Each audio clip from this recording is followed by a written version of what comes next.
Now lately I've been asked a lot, how do I put this Dwarf Mini smart telescope into EQ mode?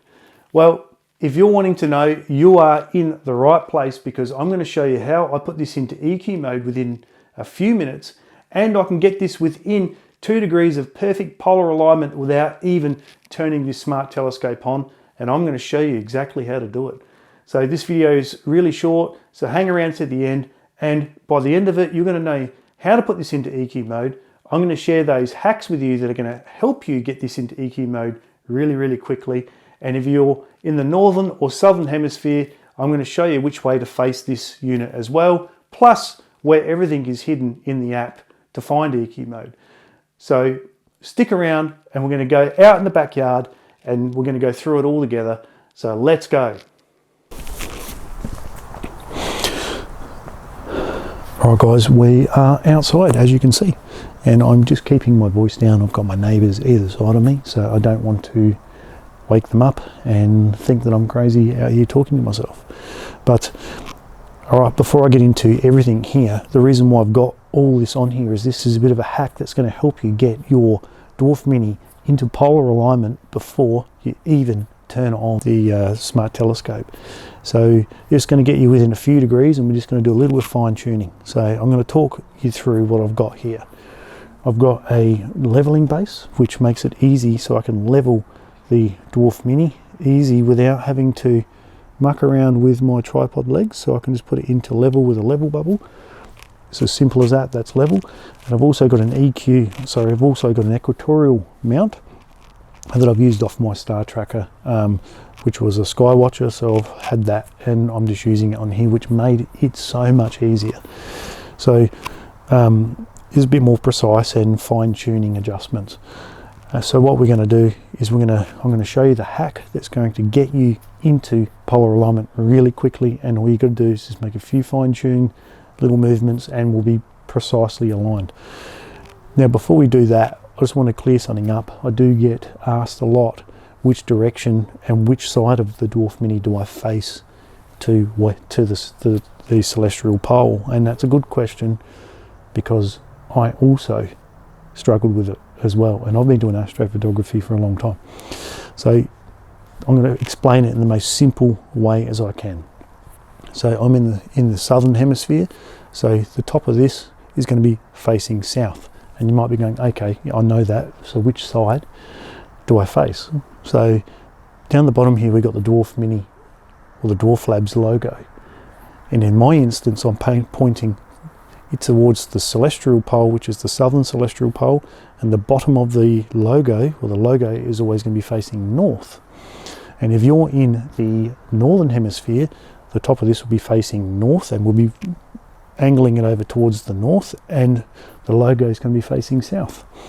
So it's as simple as that. The logo is always facing the sky because that's got the most movement for the telescope. If it was facing the other way, the telescope would max out. So the Dwarf Mini or the Dwarf Labs logo always faces up and to the opposite direction of your celestial pole.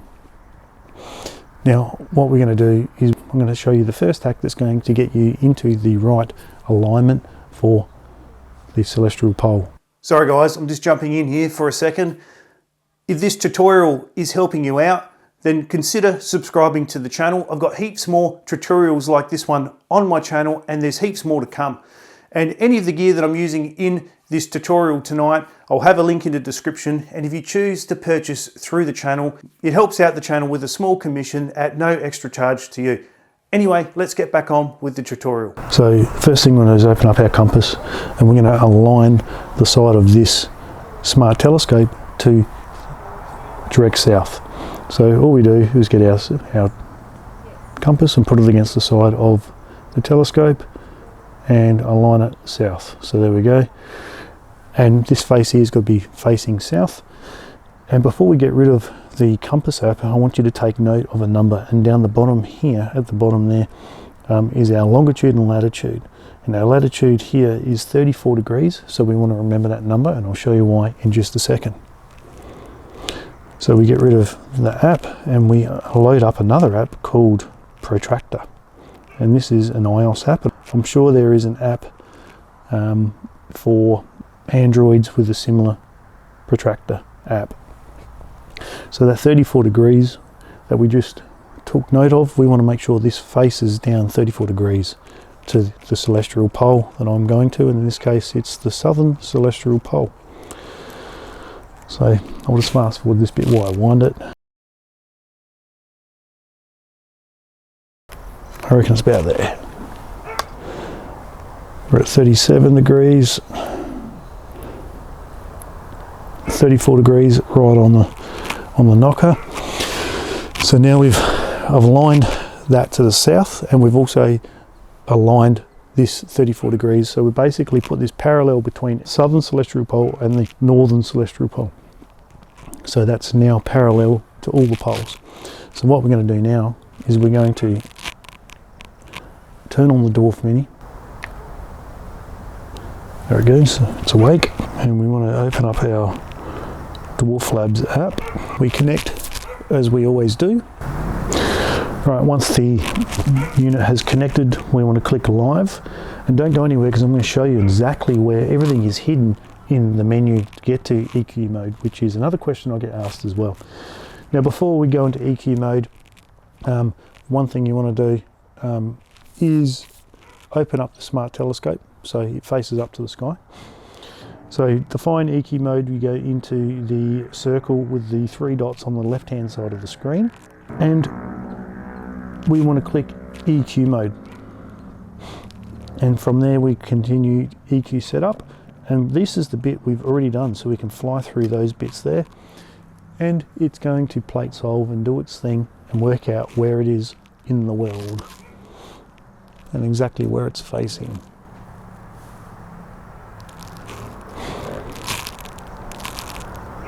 This can take a few minutes, and sometimes it can do it really quickly. Now I reckon we're going to be within a few degrees. There we go.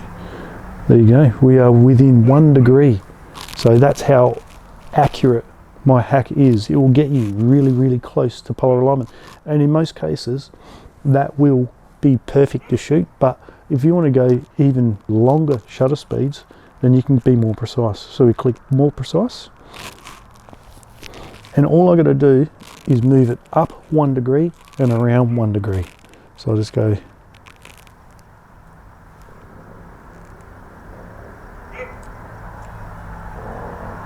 there and move it up 1 degree and click next. And it's going to check it again.